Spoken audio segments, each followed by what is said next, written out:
อากาศดีมากวันนี้ เรามาปีนเขาริมทะเลสวยมากมาอากาศดูสิทุกคน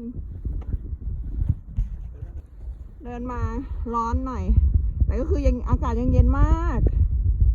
สวยไหมล่ะทะเลภูเขาอันนี้ในหมู่บ้านของเราก็จะเป็นอย่างนี้ค่ะ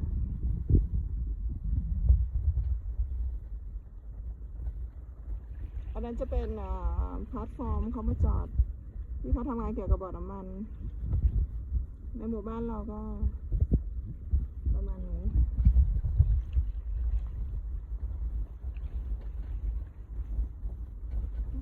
อากาศดีมากเสียงคลื่น